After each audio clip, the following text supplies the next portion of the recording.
Hello and welcome to the fourth episode of the Aquarian Age podcast. My name is Sunny Khan and I am your host. So the waters of the first full moon of the year are now receding and the moon has entered its waning gibbous phase. This first full moon of the year was square to Mars conjunct Black Moon Lilith and also had Venus conjunct Pluto. And if we compare the phases of the moon to the growth of a plant, then the full moon represents its fruiting phase. And this episode very much represents the fruit of that full moon with its two prominent attendant aspects. Mars is still prominent in the sky, though as the winter days go by it's slowly getting nearer and nearer to the sun, and by midsummer it will be gone from the sky. So it really feels like the end of an era after a year where the changing synodic cycle of Mars played such a pivotal role in the big conjunctions throughout 2020. Mars was also at its closest approach to the Earth, so that it was also an unusually bright Mars. And I can remember in December looking up at the Mars high overhead in the sky and just being amazed at how powerful it was. It really outshined everything else. It was a pretty memorable moment. And it won't be until 2033 when it next comes that close to the Earth. So the light of Mars is fading, and that brought a tinge of sadness to my heart, as it felt like a friend was going away and that I wouldn't see them again for a long time. And I have an Aries Mars in my natal chart in the fourth house, which is related to the home. And home is where the heart is. So I was kind of thinking that's perhaps why I was feeling the loss of that connection so strongly. Venus is currently on the cusp of Aquarius, and Mercury at the other end of Aquarius is now retrograde. So those are the prominent plays in the celestial sphere at the moment. Let me now move on to the current episode and its contents. In the last episode, I spoke about yoga and astrology and the key celestial bodies in the yoga that I teach, and what you need to do or what you need to be conscious of in regard to them. They were Jupiter, Black Moon Lilith and Uranus. I also spoke about the occult theory of astrology and gave a background in which one can consciously understand what you are doing when practicing astrology to develop consciousness. I spoke about how the celestial bodies emanate a psychic field of influence through which propagate astral rays which we experience during transits. I gave some information about the properties of these astral rays and their key differences from physical rays, such as rays of light, water or sound. In this episode, I want to talk about the Shakti and the Kundalini energies. Shakti is really a word for a feminine bodily energy. It's a crucial aspect of our conscious experience that in yoga one must learn to develop a symbiosis with. A symbiosis meaning, of course, a harmonious relationship as opposed to a parasitic or pathological relationship. So I'm going to talk about the Shakti, which also involves talking about the life force, or what I believe in Chinese philosophy is called Qi. That discussion on the Shakti will then pave the way in the last part of the podcast for a short talk about the Kundalini energy, which is a specific type of Shakti that brings the individual into the state of being known as a yogi. Unlike our bodily Shakti, the Kundalini is not so easy to access and requires very specific conditions, which I will also talk about. So that is this podcast. Firstly, I'll talk about the Shakti of our bodies and its importance in yoga, and that will be the bulk of the podcast, as I'm going to go into it in some detail and give a lot of examples. And then I'll talk about the Kundalini and the Kundalini yoga that I teach. So let's begin with the notion of Shakti. The Freudian concept of the id is an example of a Shakti, for the Shakti is essentially the various energies of the body. So we know in the classic near-death experience that even though the brain is clinically dead and shows no activity, that people can nonetheless be having vivid conscious experiences, meeting relatives, having conversations and so on. This means that the brain is not responsible for consciousness, for if it were, this could not happen, yet it does, and it's been documented in incredible detail for several decades now. Of course, when the brain is active, it clearly has an effect on our consciousness. There is no doubt in that. But that is not the same thing as saying that the brain is the sole cause of consciousness. While the brain shows no activity during a near-death experience, the body is still alive. Even though the heart may not be beating, the body is still alive, and it is the Shakti of the body that is producing the near-death experience. The Shaktis of the body are often what people describe as angels or beings of light or spirits. They are capable, like the brain, of producing experiences in our consciousness, though in general, when the brain is active, it is the brain that we predominantly experience in our consciousness. However, if you pay attention, it is not too difficult to experience the many Shaktis of the body directly, not just as feeling states, but as consciousness. These Shaktis have an intelligence of their own, the intelligence of the body, and paying attention to your body is one way to establish a line of communication to the bodily Shakti energies. The Shaktis of the body are always present in consciousness and do not require the brain. One can still have a conscious experience without a brain, provided the body is still alive. Once the body is dead, then one enters into the between state, which is a very different realm of experience. So I'm just talking about bodily Shaktis, which require a living physical body. So the bodily energy is the primary energy of our biological existence, and it is capable of generating experiences in consciousness, and in fact is the source of some of humanity's most powerful visions and spiritual experiences, such as, for example, the near-death experience that I've talked about. So that is the Shakti in one of its most highest manifestations. Now let's look at its most primitive. So I mentioned the Freudian id, and the Freudian id represents our primal Shakti, our primal urges and feelings. So it really is a description for the most primitive Shakti, our urges and drives, sensations of hunger, pleasure, love, fear, and so on. So that really is where Freud and yoga deviate. For in yoga, the Shaktis of the body are capable of far more sophistication than that, as I've just hinted at when talking about near-death experiences. And many of our highest aspirations stem from the Shaktis of our body. We can think of our Shakti as the many feelings and emotional states that the body is capable of producing. But if we think of the Shakti only in this way, we will not really understand it, for it is a living, sentient energy connected to the life force of the earth and cosmos itself, and it's capable, just like the brain, of generating conscious experiences, as in near-death experiences. So we can really better understand feelings and emotional states as epiphenomenon of Shakti energies, rather than the actual energy itself. Whereas in a near-death experience, for example, one is really encountering the actual Shakti. Other people experience this. Often people describe this experience as like being in heaven, or meeting the creator of life, or being in the company of angels, and they don't want to return to the earthly plane. So when we think of the Shakti in this way, we realise just how incredibly sophisticated and central to our experience it is, and to life itself.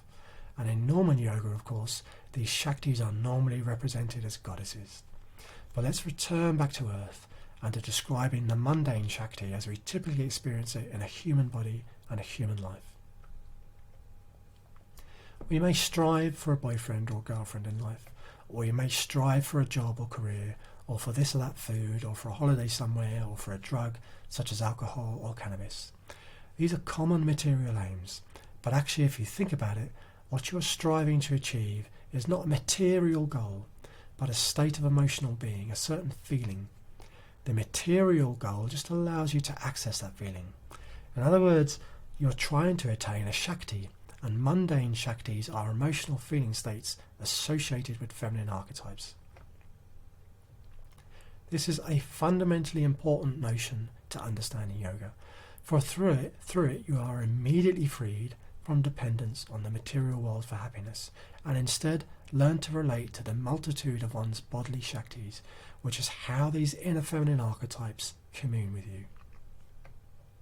So, instead of striving for a holiday abroad, you can see that you're really striving for a certain kind of emotional experience, or certain kinds of bodily feelings, such as the feeling of sitting on the beach in the sun with no cares or worries. These bodily states are examples of Shaktis. So rather than seeking a holiday, you can see that in fact you are looking for a certain type of Shakti experience, one that can unfold in many possible ways, but one that resides primarily in the body and not out there somewhere like on a Caribbean island. But again, these Shaktis are not just bodily states. So in episode 2 of this podcast series, I spoke about how the archetype and the material world are linked in a very magical way. So the Shakti is not only unfold feeling and emotional states, but the actual lived experiences that go with them. In yoga then, you realise that these lived experiences are attained through the Shakti of a feminine archetype that you are cultivating, so that now your primary relationship is with these bodily archetypes and their Shakti energies, and not with the external world. You don't seek money to get a holiday abroad. Instead, you might cultivate the Shakti of Venus in order to generate the leisurely feeling of being at ease and on holiday, a feeling that can be experienced anywhere. That's truly a radical difference, and it's here that one begins to see the value of yoga, and how yoga can revolutionise your life. For once you realise that all of your life experiences are first and foremost birthed by a feminine archetype and unfold from there as lived experiences, then one sees that the spiritual path is not just about cultivating the higher self, but also about how to get the most out of life by relying upon these inner feminine archetypes and not the external world. Our actions in life can damage our feminine archetypes and the Shaktis and lived experiences that unfold from them, and this results in a maligned life. So, for example, we may get drunk, or we may eat meat, or we may damage the environment, or we may consume drugs like caffeine and so on. All of these things damage our body and the feminine archetypes that are within it. As a result, these archetypes can start channeling a malefic Shakti. Destroying the natural world, for example, changes the feminine archetypes at our second chakra, turning them malignant. Instead of a loving world with a wholesome environment, we will live in a degraded world where our experiences arise from malefic Shaktis. So the malefic Shaktis bring many types of adverse experiences.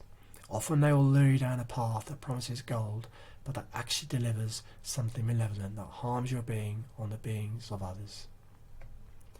For example, you may strive to achieve a career goal and then attain it, only to find it is not what you thought it would be. The feeling you hoped for has not materialised, and instead you feel lousy and trapped with no way out. Or you may get your dream boyfriend, only for that experience to turn into a nightmare.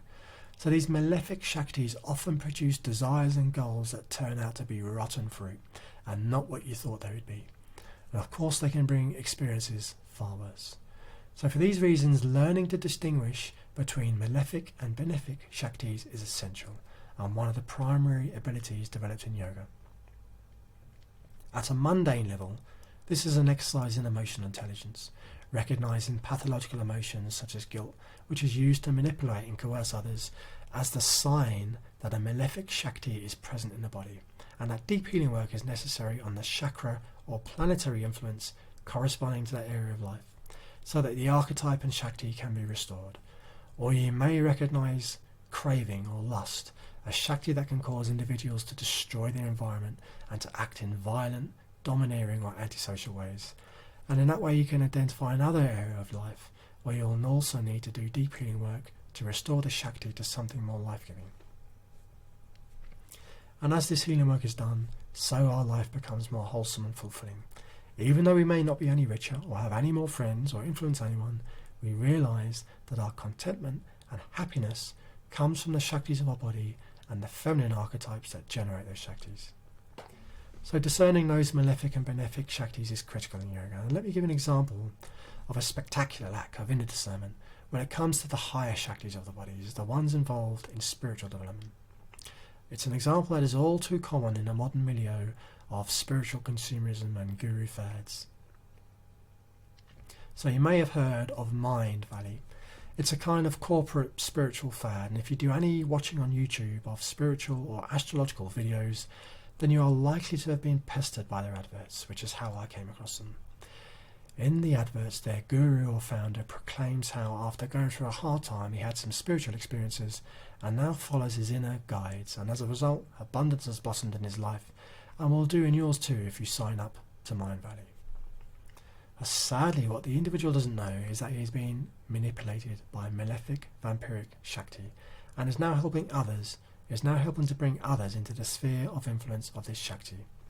That is what his inner guides are. They are expressions of this malefic Shakti. So how can you tell? Well, firstly, only a malefic Shakti will guide you to follow it blindly, as this individual proclaims. Without our will, we are defenceless, and any obstructions to acting out the whims of malefic entities are instantly removed. Spiritual development does not come from surrendering one's will, despite all the popular propaganda to the contrary, but in developing one's inner discernment understanding the nature of reality, and developing a keen intention to the common good. That all requires the careful and deliberate application of will and judgment and analysis at every stage of the process, not a blind obedience to some inner guides and just going with it, persuaded by the spiritual experiences they bring that they are higher powers. That is spiritual tomfoolery. Secondly, what is cultivated in Mind Valley is greed, repackaged as abundance. People who are greedy but who also have a spiritual drive and genuinely want to develop themselves are often inclined towards the concept of abundance, which tells them that they can have everything that they want and still develop spiritually, because of course the universe loves them and wants them to have everything they ever dreamed of. And we all know that's wrong. Seeking abundance is just another word for capitalism, greed and selfishness. It doesn't matter how you package it, and someone who loves you will certainly not encourage you down that path. A discerning mind will see through the deception, but a less discerning individual, vulnerable to their own greedy intentions, will be preyed upon by these vampiric Shaktis, which will certainly deliver abundance, but they do so by destroying the karmic spiritual potential of the individual and leaving them in a lower state of consciousness and burdened for many lives with a vampiric host feeding off their energies. And just as a benefic Shakti is capable of manifesting life experiences and feeling states, so too are the malefic Shaktis, and they do so by ripening the potentials within our karmic body. Our potentials are essentially pockets of psychic energy, so someone with a strong spiritual potential, for example, will be targeted by vampiric Shaktis looking to feed off that pocket of energy, and who will lure the individual into doing just that by many tricks and deceptions, of which Mind Valley is just one. As someone developing their yogic consciousness, the first step must be to protect that consciousness, and to that end, understanding these malefic Shaktis and being wise to their game is essential. Now, I mentioned earlier about near-death experiences and how the Shakti of the body is really a life force and is connected to the life force of the earth and the wider cosmos. So let me now talk a bit about the idea of life force. I often use the word life force and Shakti interchangeably, which can be a bit confusing. In reality, they are the same thing, but I generally restrict Shakti to a life force that is generated by the body, whereas I use the word life force for an energy that is generated in the world at large and not in the body. So let me talk about life force. When we look out into the world, we see two different types of energy. One type of energy we perceive as matter, the other type of energy we perceive as psyche. These are actually both examples of life force. If you think about a dream, for example, then it is clear that both the matter you experience in your dream and the thoughts and feelings you experience are both manifestations of psychic energy, because they are produced by your psyche. In a similar way, so too in the waking world, psychic energy manifests both as matter and as our thoughts and feelings or our psyche. This life force is a feminine energy, and it is out of this energy that the world is continually born, like an egg birthed from a womb. Some people are able to perceive this life force directly, as they have a psychic ability. Others may deduce its existence using their intellect or intuit it using their intuition. In yoga, by developing direct seeing, one can also attain the ability to see the life force directly. It is only then that one can really appreciate its amazing powers and what its possibilities are.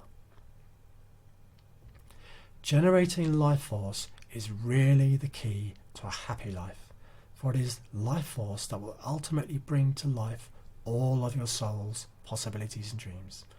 Only the life force can do this. I said earlier that there are two types of life force in the world. A life force associated with matter that we refer to as physical energy. So physical energy is just a life force that's associated with matter. And we have a life force associated with the psyche that we can call psychic energy. So both are actually just different forms of psychic energy, as we know that matter is simply another form of psyche, known as the psychoid. So this means that matter is not inert or devoid of psychic properties, but it is a life force or a psychic substance. The life force associated with matter has some remarkable properties that I will talk about in a future episode. but which the biologist Rupert Sheldrake has discussed to some extent with his notion of morphogenetic fields which guide the transformations and forms of matter. But I'm going to leave the life force associated with matter as a future topic, and now let me talk about the life force associated with the psyche. So our personality is not generated by the physical energy that we put into the body by eating. Our personality is supported by a psychic life force that has an origin that is not totally dependent upon the body, but which also relies upon external sources. Now, women are an important source of life force, and by women I mean humans who are biologically female and have a uterus. Males also channel life force too, but not to the degree that females do. You can think of channeling life force as a female superpower. The Shakti that women uniquely channel is a manifestation of the second chakra energies of Black Moon Lilith and is a vital source of life force in the world. Of course, it is in the physical uterus that life is actually created and nurtured, and men do not have this connection, but they do have a unique generative capacity. But for that reason, males are very reliant upon females for the life force that will sustain their personality and being and bring to life their inner potential. Without it, the personality and being of a biological male can grow dark and eventually turn malignant. Well, we have all heard of the story of the princess and the frog, where the princess turns the frog into a handsome prince. This fairy tale is really a metaphor for the fact that women channel Shakti, and this Shakti literally shapes the personality and being of biological males and also females. So let me give a personal example. So I have a female friend who, in our synastry chart, and synastry chart is an astrological chart that looks at relationships between two people. So I have a female friend who, in our synastry chart, has her natal Venus conjunct my lunar north node within half a degree.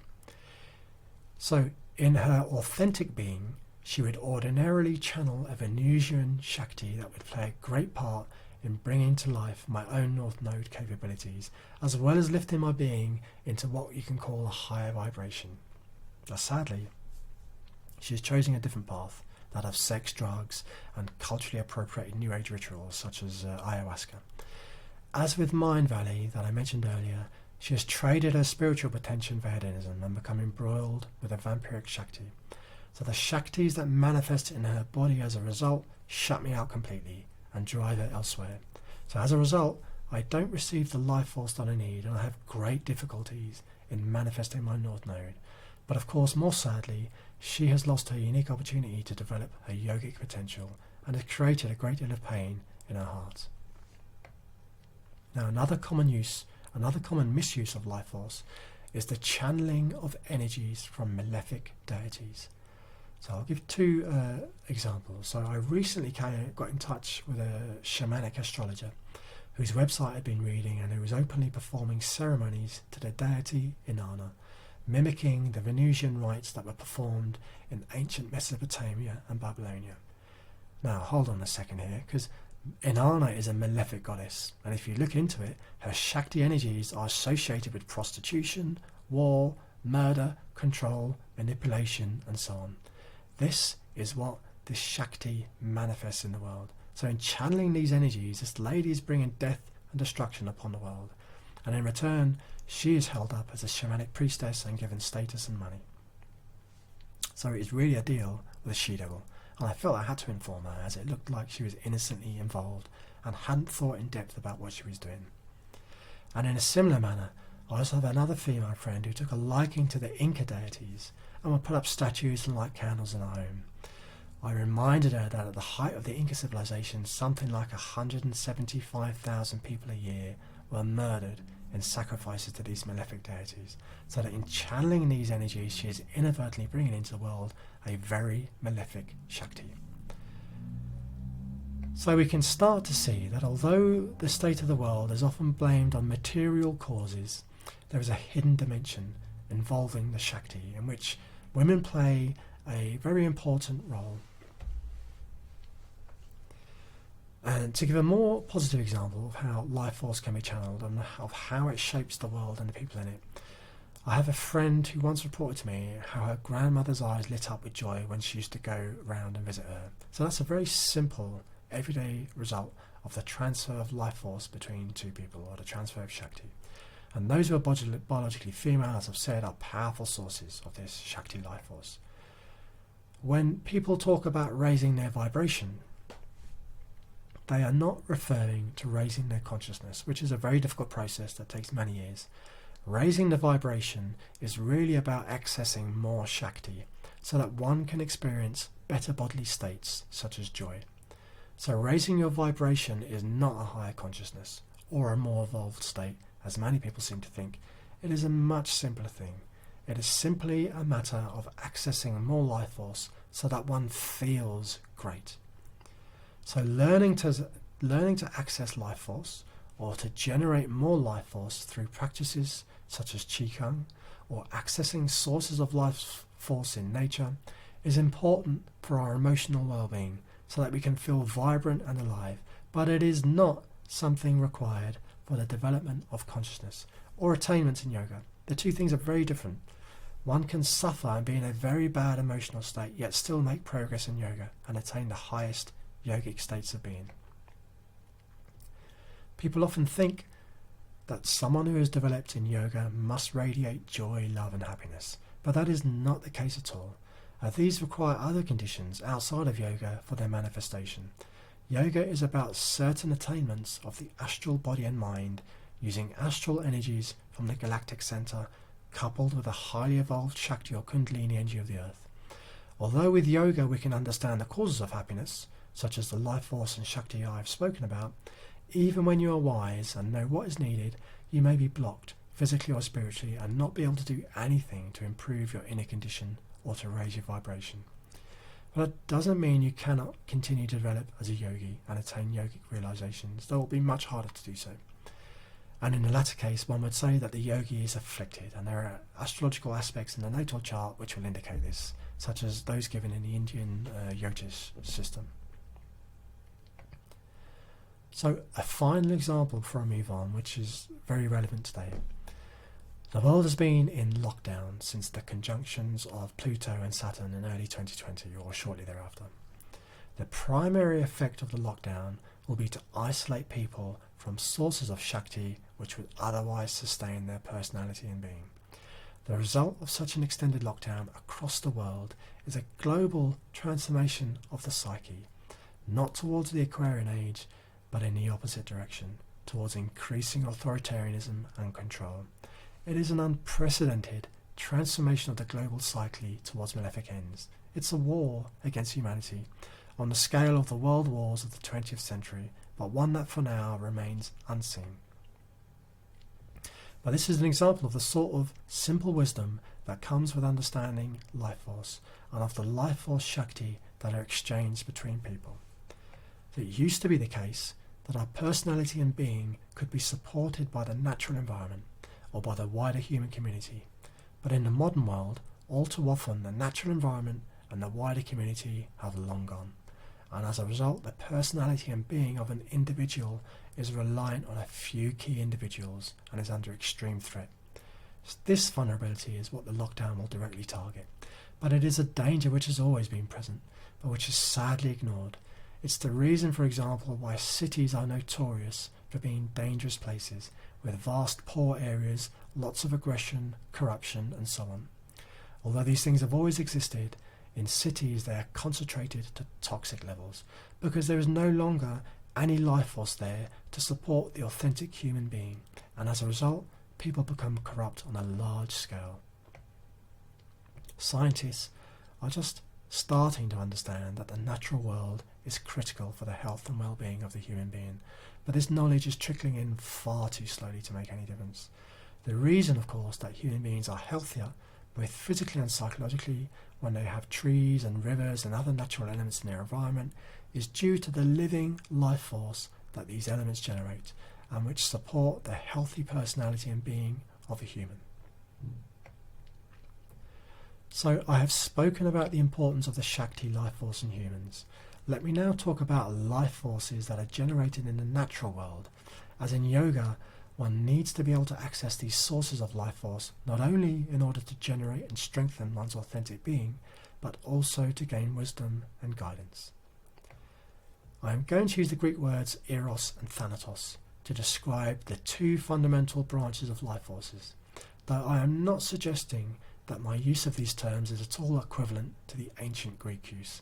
I just think they are very useful as they conjure up the right imagery in the modern mind, imagery that abstract terms do not generate.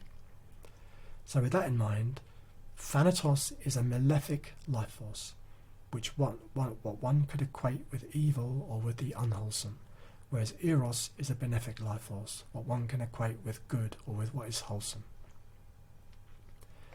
These two life forces are not a yin and yang type pair. They do not require each other at all. The world could happily exist in a state of pure eros, or unhappily in a state of pure thanatos. Eros has its own masculine and feminine yin and yang balance, just as thanatos has its own. So eros does not require thanatos, and thanatos does not require eros. The two simply exist as potentials, that is all. Everything radiates life force. Rivers radiate life force, the grass radiates life force, trees do, the sun and moon do, the sky does, everything does. If you have developed sensitivity, you will feel it. You will experience this life force and its impact on your being directly. This life force can speak to you, give you wisdom and advice, sometimes in words, but more often in ideation, images, inspiration, or in complex feeling states.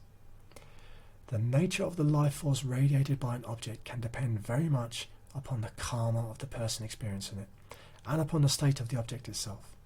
So the sea, for example, radiates eros, as do rivers and lakes, and that is why people love to be close to rivers, lakes, or the sea. If you are depressed, the sentient life force of the sea can hold you and comfort you. If you are in need of wisdom, the sentient life force of a river that you love can give you wisdom that you need, and so on. If these bodies are polluted, however, then they will radiate thanatos, a life force that will bring states of suffering or a general malaise. If you are happy, the life force of thanatos will destroy that happiness. If you are depressed, the life force of thanatos will make you suicidal. And you'll notice that in the industrial era, the first thing that occurs as a nation industrializes is the pollution of the rivers, lakes, and the sea. The modern industrial way of life, so often billed as advanced or high progress, is in fact a manifestation of the thanatos life force, and wherever it manifests, it will always destroy sources of eros. So, in other words, the modern industrial era is not the flowering of humanity, as the modern day myth of progress tells us, but a sign of its impending destruction. Grassland, hills and mountains, woodlands and so on, all radiate eros. Cars, roads, cities and modern urban areas all radiate thanatos. People can radiate thanatos or eros depending on their karma with each other. And similarly, for many objects, the nature of the life force we experience can depend greatly on our karma, personal as well as collective. That is, what do I mean by karma? Well, that is, it depends upon the relationship we have had with the places, people or objects in past lives. One of the consequences of living in a psychic world is that the things that we encounter, whether people or places or rivers, have something akin to a deep memory. Our actions and feelings from past lives are stored in these places or in the energy body of a person, and when we experience them again in another life, that energetic content can be released. So that is a brief account of Shakti and of the life force and of the importance of both of these. Your Shakti will determine, for example, how you feel about practicing yoga. So we see that looking after our Shakti is absolutely crucial, and that is why yoga is a holistic discipline that embraces all aspects of your life. Now let me now end with a brief talk about the Kundalini Shakti. The Kundalini Shakti is a highly evolved life force of the earth itself, a life force that animates the plants and animals. It is this Shakti that develops the individual into a yogi. I mentioned in the first episode of this podcast that the many big conjunctions of 2020, and especially the great conjunction of Jupiter and Saturn at the winter solstice, will have seeded many people with the germ of yogic development. That seed will have been planted within them by the Kundalini of the earth. That germ of Kundalini energy within you that the earth has planted requires a subtle energy in order for it to grow and develop, just as a physical embryo requires a physical energy to grow and develop. If you think of it as a plant, then initially the plant grows using its own stored energy, but eventually it grows leaves and requires the energy of the sun in order to grow to fruition. In the case of yogic development, the Kundalini requires the subtle astral energies from the galactic center, the origin of the yogic consciousness, in order to grow. It's not something that the earth can do on its own, because the consciousness of yoga does not originate upon the earth. It is a galactic consciousness. In Western astrology, the galactic center is located at 26 degrees of Sagittarius. And this is known as the Shiva Shakti axis in Vedic astrology, though I'm not going to use that name, as I consider Shiva to be equivalent to the Greek Dionysus and nothing at all to do with yoga. Nonetheless, the galactic center is the origin of the astral energy that brings the consciousness of yoga, and that the Kundalini requires in order to develop from a seed into the flowering of yogic consciousness. Those astral energies manifest as yogic teachings. And yoga comes from the Himalayas. And that means that the astral energies of the galaxy, or at least those that pertain to higher consciousness, as the galactic consciousness, manifests on the earth in this region. No other people on earth practice meditation or the teachings of yoga unless it has come to them from this region and its peoples. The existence of a recognized lineage that traces itself back to the Himalayas or to someone of Himalayan ethnicity is essential, because only in that way can that lineage of yoga access the cosmic astral energy that brings the development of yogic consciousness. It is this region and its ethnic people that carry that link to the cosmic energies of yoga, and it is this energy that the Kundalini requires. In the first episode of this podcast, in the introduction, I mentioned my natal chart and the fact that I have Jupiter in Sagittarius conjunct the galactic center. I also have Himalayan ethnicity, as my father is a tribal Pashtun from the Himalayan region of Gandhara. And I also have attained the yogic state of direct seeing, as the teachings of my website testify. In short, that means I have a direct link to the galactic center and the astral energies of yogic consciousness. Now, I mention all of this because it means that if you are listening or reading my website, then you are linked to the astral energy of the galactic center, and specifically the energy that ripens the Kundalini. As that Kundalini develops, it will bring you back here again and again in order to connect to that source. Through reading these teachings and listening to this podcast, your mind will be transformed and the yogic transformation will proceed. I simply act as the bridge. The astral energy is sentient and will come to you in its own way, and you will need to develop your own relationship with it and with the cosmos. Similarly, you'll need to develop your own relationship with the Kundalini of the earth within you as it develops. But until you are realized in yoga, you need to understand that I am acting as the link for that yogic astral energy to reach you. And if you sever that link, then you sever access to the energy that the Kundalini Shakti requires, and the process of yogic transformation stops. That is how Kundalini Yoga works. You simply follow the teachings of someone who has realized themselves and established that link to the astral source of the yogic consciousness.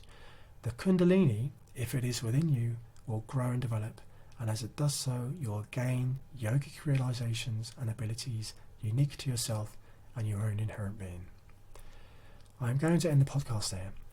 I have talked about the Shakti in some detail and also about the life force in general, and I have finished up with a brief explanation of Kundalini Yoga and my role in the unfolding of yogic consciousness in those who have been seeded by the Kundalini of the earth. I hope it has been illuminating, and I will speak to you again next time.